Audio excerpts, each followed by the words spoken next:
오늘이 주어진 본문의 말씀을 가지고 탄식과 갈망이라는 제목으로 말씀을 나누려고 합니다.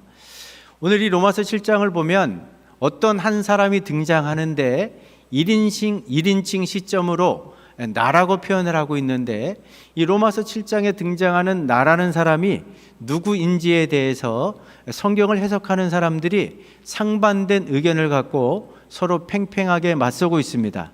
어떤 분들은 이 로마서 7장에 나오는 나라는 사람은 바로 율법 아래에 있는 유대인들, 거듭나지 못한 세상 사람들, 불신자들을 말하는 것이다, 이렇게 해석하는 분들이 있고, 또 다른 반대 진영에서는 아니다, 그 다메섹 도상에서 예수님을 만나 회심한 바울의 그 실제적인 경험을 지금 이야기하고 있는 거다. 그러니까 예수 믿고 구원받고 성령으로 거듭난 오늘을 살아가는 그리스도인들의 그 현실적인 그 경험을 그대로 녹여내고 있는 거다, 이렇게 이야기하는 분들이 있습니다. 저는 개인적으로 이 두 가지 의견 중에 후자의 의견, 이거는 바울의 실제적인 회심한 이후의 경험이기도 하고, 또 예수 믿는 저와 여러분들이 날마다 영적으로 씨름하며 또 현실에서 경험하는 그런 이야기를 지금 바울이 우리들에게 전해주고 있다라고 저는 생각합니다.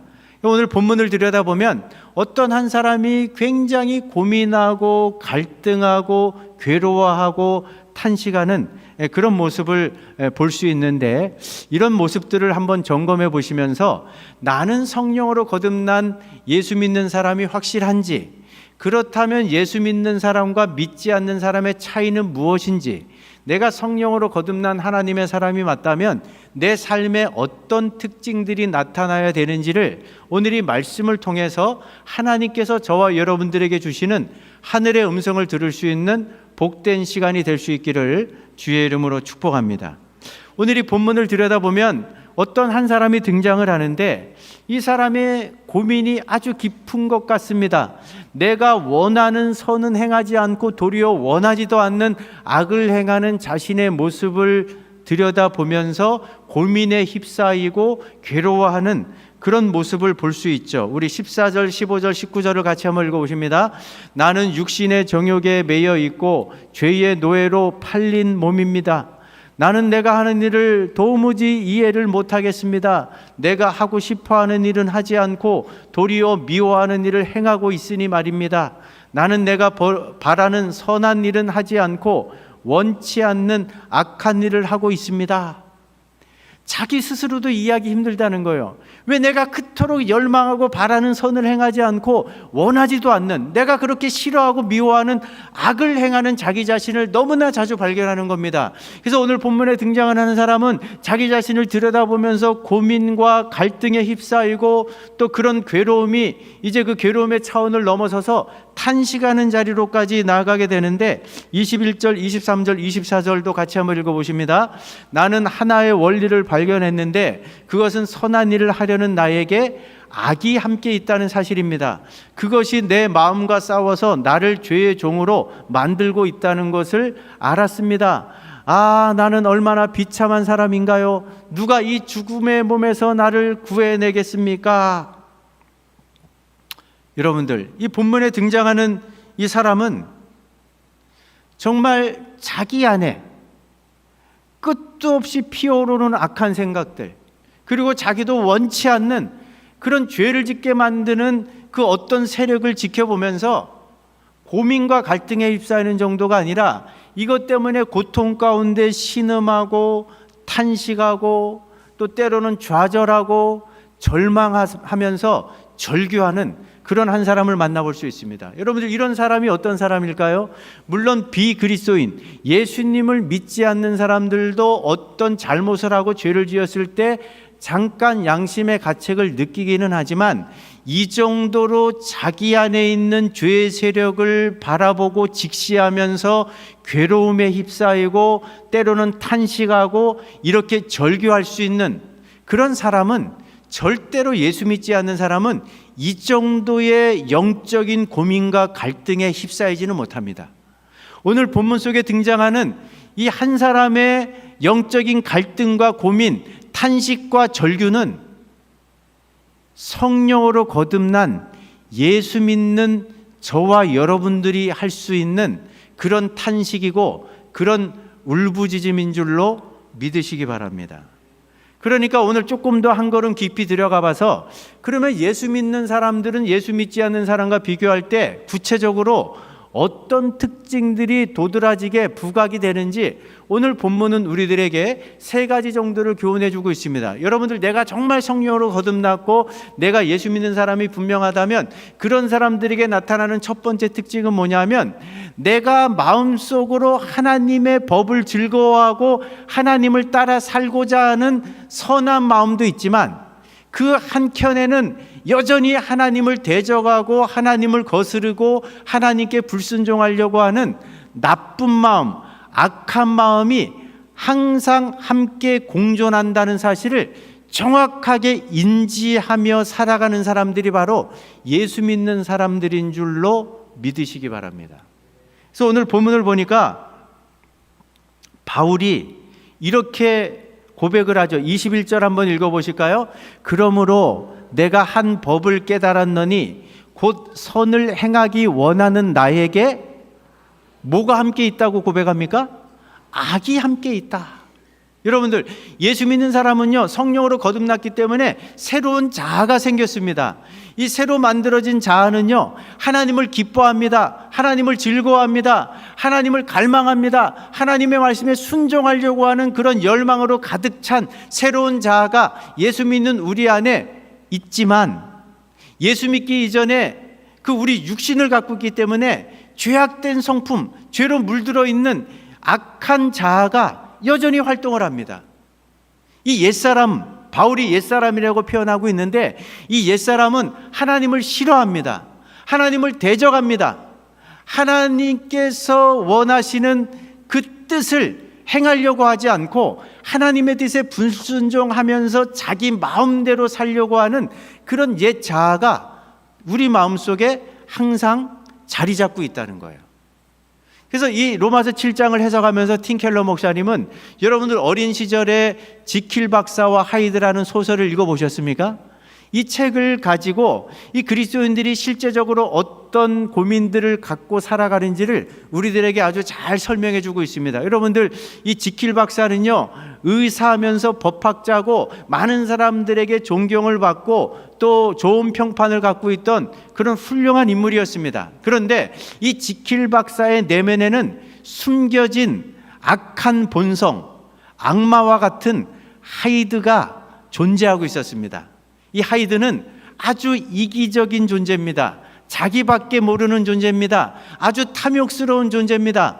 그리고 다른 사람을 어떻게 해서든지 괴롭히고 싶은 짐승과 같은 그런 욕망으로 가득 차 있는 그런 존재였습니다. 그의 심장은 돌처럼 딱딱하게 굳어져 있어갖고 아주 냉혹하고 잔인하기 이를 데 없었습니다. 그래서 나중에 이 소설을 보면요, 하이드가 길을 걸어가고 있는 노인, 그 노인을 아무런 이유도 없이 지팡이로 때려 죽일 정도로 이 지킬 박사 마음속에 감춰져 있던 악한 존재인 하이드는 그렇게 잔혹한 그런 존재였습니다. 근데 예수 믿는 사람들은요, 성령으로 거듭나서 우리에게 선한 마음도 있고 하나님을 갈망하고 하나님의 뜻대로 살고자 하는 그런 마음도 있지만, 여전히 예수 믿기 전에 타락하고 부패한 우리 죄성, 그 육신을 통해서 역사하는 죄의 세력, 다시 말하면 악한 존재인 하이드가 또 다른 한켠에 웅크리고 있다는 이 사실을 절대로 잊지 않는 사람들이 바로 예수 믿는 사람들이라는 거죠. 여러분, 성경에 보면 성경 전체를 통틀어 가지고 가장 하나님의 마음에 합한 사람이라고, 우리의 마음속 가장 깊은 곳, 은밀한 곳까지 다 꿰뚫어 보시는 하나님으로부터 너는 내 마음에 합한 사람이라고 인정받았던 인물이 누구죠? 다윗이에요. 얼마나 훌륭한 사람입니까? 정말 그 사무엘서를 보면요, 아버지의 양떼를 지켜내기 위해서 사자와 곰과 맞서 싸울 정도로 책임감이 강했던 사람입니다. 엘라 골짜기에서 하나님의 이름을 더럽히는, 또 모욕하는 그 블레셋의 전쟁 영웅 골리앗과 맞서 싸워보겠다고 자기 목숨을 아랑곳하지 않고 골리앗에게 달려들 정도로 믿음이 출중했던 사람입니다.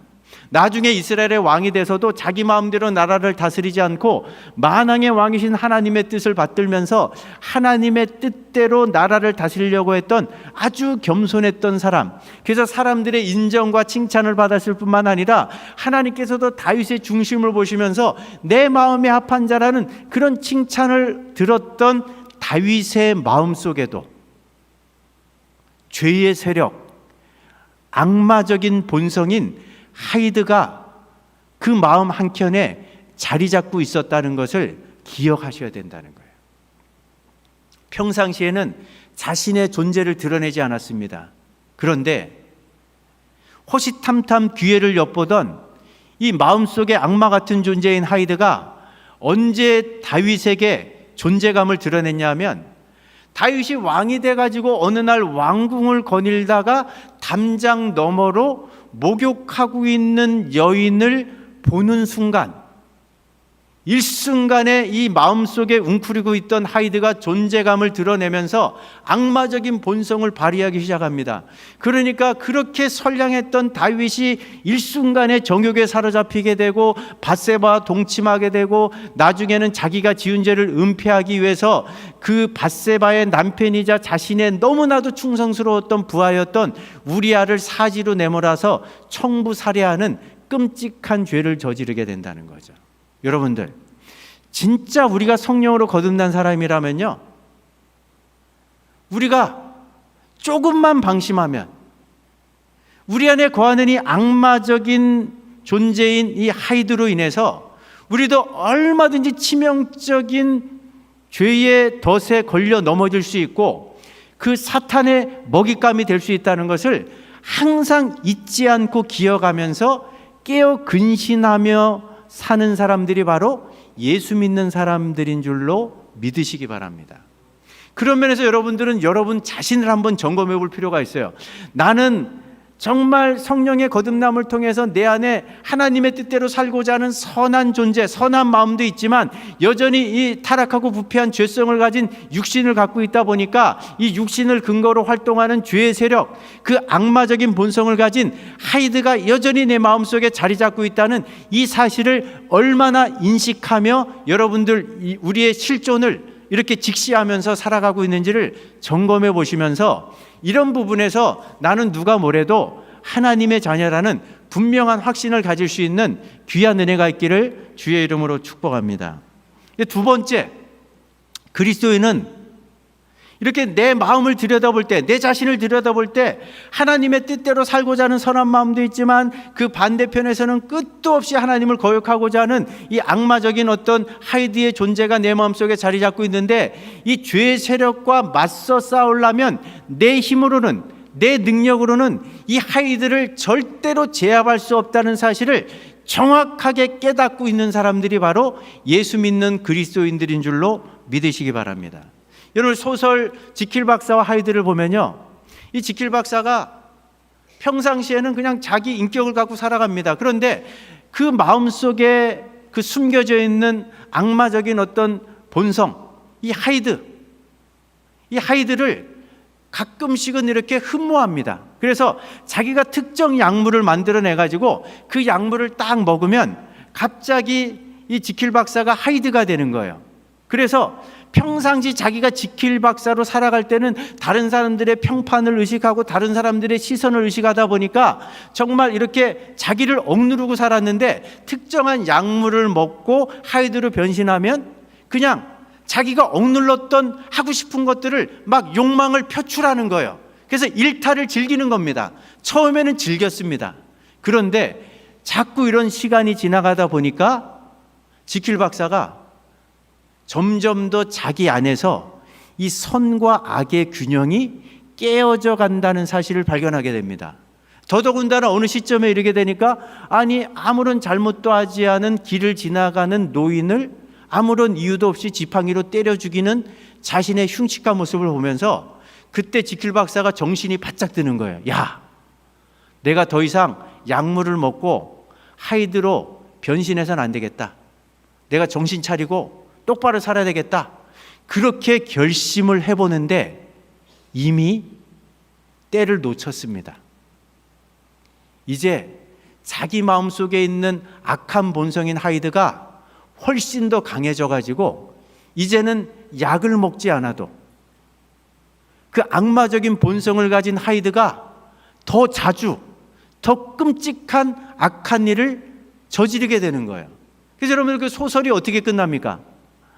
나중에 이제 지킬 박사가 현실을 직시하게 되는 겁니다. 야, 내가 이 지킬 박사 본연의 모습으로 이제 돌아갈 수가 없구나. 내가 이제 영원히 악마적인 본성을 가진 하이드라는 존재로 내가 남은 인생을 살아야 된다는 사실을 깨닫게 됐을 때 때늦은 후회를 하면서 스스로 목숨을 끊고 생을 마감합니다. 여러분, 이게 세상의 소설이지만 성경의 아주 중요한 진리를 우리에게 교훈해 줍니다. 그게 뭐냐? 모든 사람들, 타락하고 부패한 우리 마음속에 있는 죄의 세력, 그 악마적인 본성인 하이드는 우리 힘으로 제압할 수 없다는 거예요. 우리 능력으로 처리할 수 없다는 겁니다. 이 사실을 오늘 본문에서 바울이 로마서 7장 22절 23절에서 이렇게 교훈하고 있죠. 같이 한번 읽어보십니다.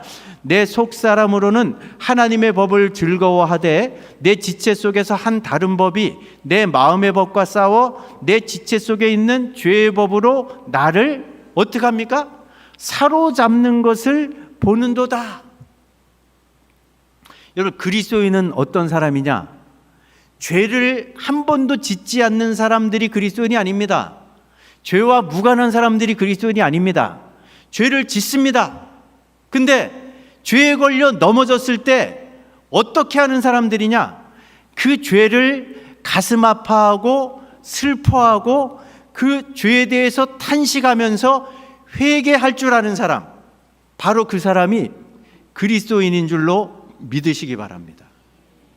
그러니까 오늘 본문에서도 보면 바울이 아니 내가 하나님을 기뻐하는 삶을 살아야 되는데 하나님께서 기뻐하시는 그런 삶의 자리로 나가지 못하고 자꾸 죄의 세력에 눌려서 그 죄의 세력에 사로잡혀 갖고 내가 원치도 않는 죄를 지으면서 자꾸 죄의 노예로 살아가는 자신의 모습을 바라보면서 어떤 고백을 하는 겁니까? 오라 나는 공고한 사람이로다. 난 참 비참한 인생이다.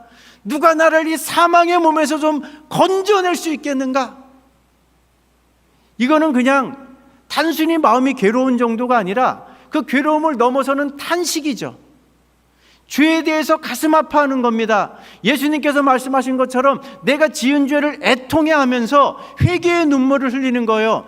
탄식하면서 회개하는 자리로 나갈 수 있는 사람, 바로 그런 사람들이 그리스도인이라는 거죠. 예수 믿지 않는 사람들은 이런 정도의 회개의 자리로 나가지는 못합니다. 여러분들 성경을 보십시오. 다윗이 그렇게 파렴치한 죄를 짓고도 버젓이 행동하다가 나단 선지자가 어느 날 찾아와서 그 은밀하게 완전 범죄라고 생각했던 그 죄를 만천하에 드러내면서 그 죄를 지적하니까 다윗이 어떻게 합니까? 식음을 전폐하고 자신이 덮고 자던 이불이 눈물로 다 적셔질 때까지 그렇게 회개의 눈물을 흘리면서 그가 고백하고 있는 게 뭡니까? 시편 51편 3절과 5절 같이 한번 읽어보시겠습니다. 물은 나는 내 죄가를 아오니 내 죄가 항상 내 앞에 있나이다. 내가 죄악 중에서 출생하였으며 어머니가 죄 중에서 나를 잉태하였나이다. 하나님께서 다윗에게 회개의 영을 부어주시니까 어떻게 회개하기 시작합니까? 아니 어쩌다가 내가 이런 지경에까지 이르게 되었는가? 무엇이 나로 하여금 이렇게 끔찍한 죄를 짓게 만들었는가? 도대체 나라는 사람 안에는 무엇이 들어있길래 이렇게 파렴치하고 이렇게 흉측한 죄를 짓게 만들었는가? 그렇구나, 내 안에 그 숨겨진 웅크리고 있는 악마적인 존재, 그 죄의 세력 하이드라는 존재가 내 마음속에 숨겨져 있구나. 언제든지 숨어 있다가 기회를 포착해서 그 기회가 포착되면 얼마든지 나를 걸고 넘어질 수 있구나. 정말 내가 내 안을 들여다보니까 내 안이 이렇게 썩어 문드러졌구나. 이렇게 부패한 심령이구나. 정말 이 부패함 속에서 이 모든 악들이, 이 모든 죄악들이 이렇게 펼쳐지는 거구나. 정말 내가 내 안을 들여다보니까 내 안에 선한 것이 하나도 없구나. 부패한 것은 세상이 아니라 다른 사람이 아니라 바로 내 마음이구나. 이 사실이 깨달아지니까 다윗이 어떤 고백을 하는 겁니까? 나는 죄악 중에서 잉태되었고 죄악 중에서 출생하였고 항상 죄를 지을 가능성에 노출되어 있다고 고백을 하면서 나는 뼛속부터 태어날 때부터 죄인이라는 이런 고백, 중심으로 뉘우치는 회개의 고백을 하나님 앞에 올려드리는 것을 볼 수 있습니다. 여러분들, 예수 믿는 사람들이 어떤 사람들입니까? 하나님께서 그 아들 예수님의 십자가의 피 묻은 복음을 통해서 그 구원의 큰 역사를 만드실 때 그 위대한 구원을 체험하는 첫 번째 관문은 회개를 통해서 이루어지는 겁니다. 여러분들, 회개하지 않고 그리스도인이 될 수 있는 사람은 단 한 사람도 없습니다. 회개 없이 구원에 이를 수 있는 사람도 단 한 사람도 없습니다. 그렇기 때문에 성경은 회개의 중요성을 아주 지속적으로 우리들에게 강조하고 있는 거죠. 여러분들, 세례 요한이 광야에 나타나서 가장 먼저 선포한 말씀이 어떤 말씀입니까? 죄 사함을 받게 하는 회개의 세례를 전파했던 것을 우리가 볼 수 있습니다. 예수님께서 공적 사역을 시작하시면서 가장 먼저 선포했던 메시지가 뭡니까? 때가 찼고 하나님의 나라가 가까워 왔으니 회개하고 복음을 믿으라는 그런 메시지였습니다. 여러분들, 마가 요한의 다락방에 오순절 성령 강림이 임했습니다. 그때 베드로가 예루살렘에 모여든 수많은 사람들에게 말씀을 선포하니까 찔림을 받은 사람들이 우리가 어찌해야 할꼬 했을 때 베드로가 그들에게 무엇을 이야기합니까? 너희가 회개하고 각각 예수 그리스도의 이름으로 세례를 받고 죄 사함을 받으라. 사도 바울이 다메섹 도상에서 회심하고 난 다음에 전도여행을 수업도 다니면서 그가 전했던 복음의 핵심 메시지는 바로 회개하고 주 예수를 믿으라는 그런 메시지였다는 거죠. 그러니까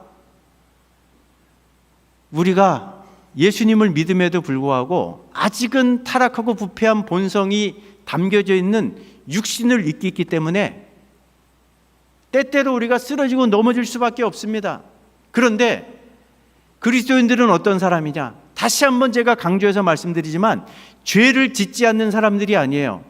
죄에 걸려 넘어졌을 때 그 죄를 슬퍼할 줄 아는 사람, 그 죄를 가슴 아파할 줄 아는 사람, 그 죄를 애통해하면서 탄식하고 하나님께서 기뻐하시는 참된 회개의 자리, 그 복된 자리로 나갈 수 있는 사람이 바로 예수 믿는 사람들의 삶 가운데 나타나는 아주 중요한 두 번째 특징이라는 것을 기억하시면서, 혹시 나에게 이런 회개하는 모습이 있는가? 혹시 이런 회개 생활을 잃어버렸다면 다시 한 번 더 잃어버린 참된 회개를 회복할 수 있는 우리 창운대교회 모든 성도들 되시기를 주의 이름으로 축복합니다. 마지막 세 번째로 예수 믿는 사람들에게 나타나는 마지막 특징이 뭐냐? 이렇게 내 안에 있는 죄의 세력의 심각성도 깨닫습니다.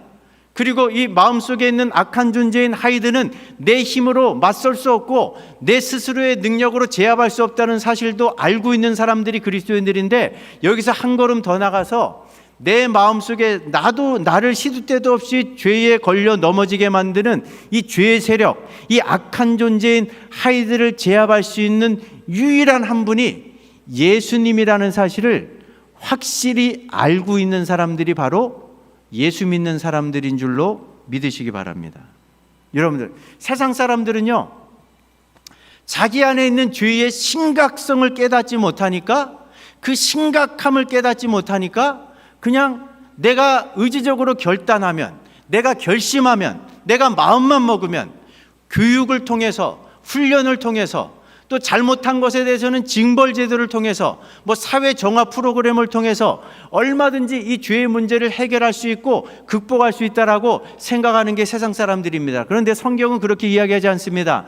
아무리 의지적으로 크게 결단한다고 해서, 아무리 많은 교육과 훈련을 받는다고 해서, 아무리 징벌적인 어떤 시스템이나 또 그런 사회 정화 프로그램을 도입한다고 해서 사람들 마음속에 웅크리고 있는 이 악한 존재인 죄의 세력, 이 하이드를 절대로 제거할 수 없다. 그 방법은 오직 하나밖에 없다. 예수님께서 직접 이렇게 말씀하신 적이 있습니다. 누가복음 11장 21절 22절 같이 한번 읽어보십니다.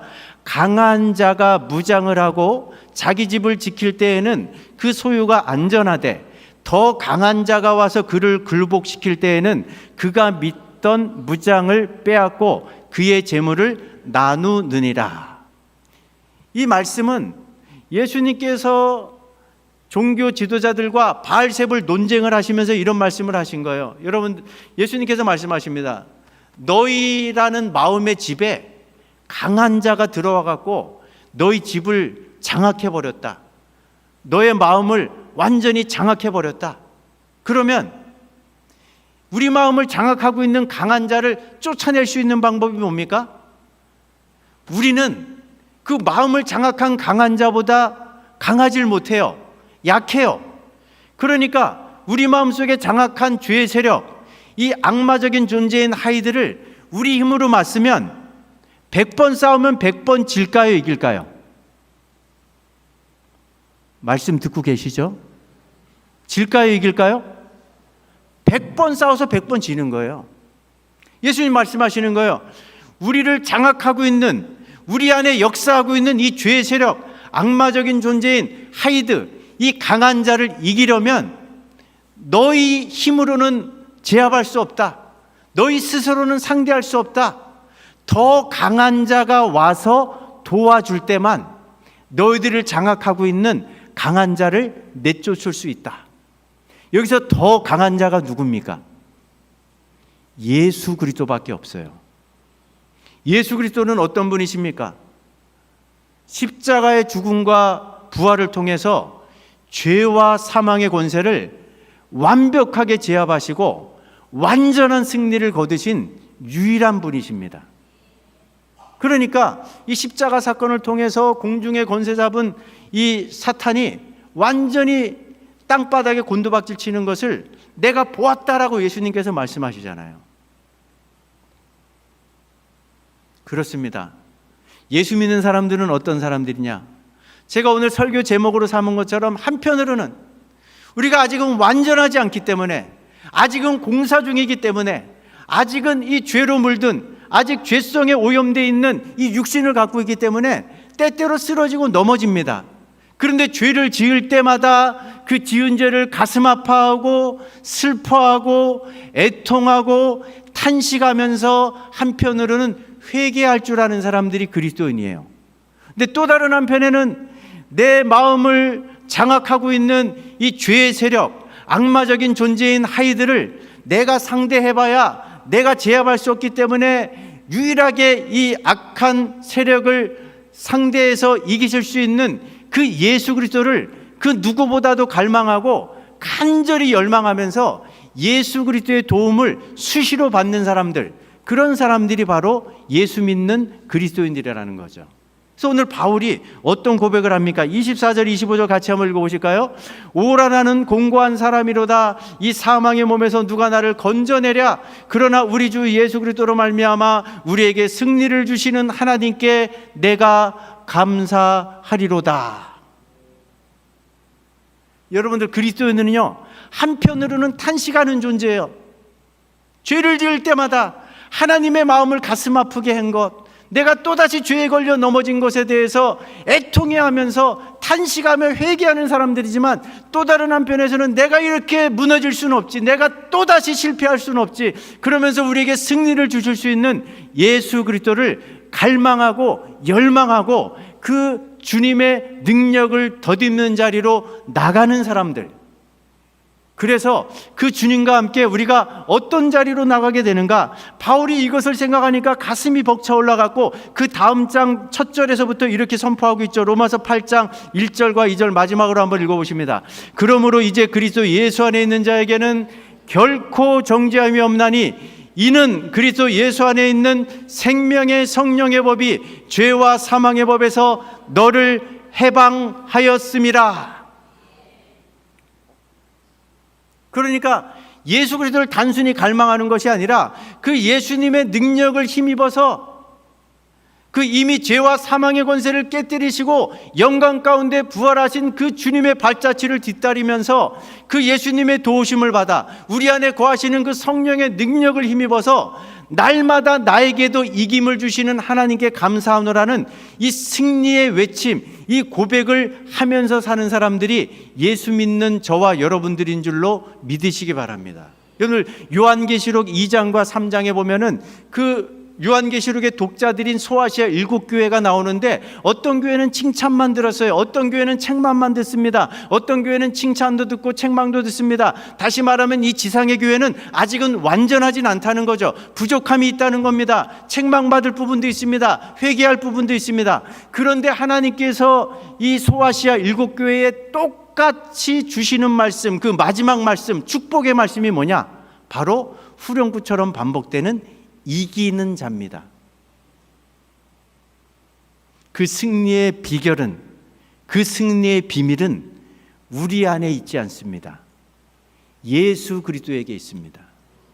그래서 예수님을 덧입으면요, 예수님을 힘입으면 어떻게 선언할 수 있습니까? 바울이 외치고 있지 않습니까? 사망아 너의 이기는 것이 어디 있느냐? 사망아 너의 찌르는 것이 어디 있느냐? 사망이 찌르는 것은 죄요, 죄의 권능은 율법이다마는 나는 우리 주 예수 그리스도로 말미암아 나에게 날마다 승리를 주시는 하나님께 나는 감사하겠다. 말씀을 맺겠습니다. 예수 믿는 그리스도인들이 어떤 사람입니까? 우리 안에 있는 죄의 세력을 절대로 과소평가하지 않습니다. 그러나 우리 안에 있는 죄의 세력과 맞서 싸울 수 있는 그 승리의 비결이 나에게 있지 않고 예수 그리스도에게 있다는 사실을 깨닫는 사람들입니다. 그래서 죄에 걸려 넘어졌을 때는 탄식하며 회개하는 사람들, 또 그 실패의 자리에서 승리의 자리로 나가기 위해서 예수 그리스도를 갈망하고 열망하는 사람들, 그리고 예수 그리스도의 능력을 힘입어서 예수님께서 승리를 외치셨던 것처럼 날마다 나에게 이김을 주시는 하나님께 감사하노라는 이런 고백을 갖고 사는 사람들이 바로 예수 믿는 그리스도인들인데, 우리 창원대교회 모든 성도들이 이 복된 자리, 이 참된 승리를 맛보고 누리는 그 자리로 다 나가실 수 있기를 간절히 주의 이름으로 축복합니다.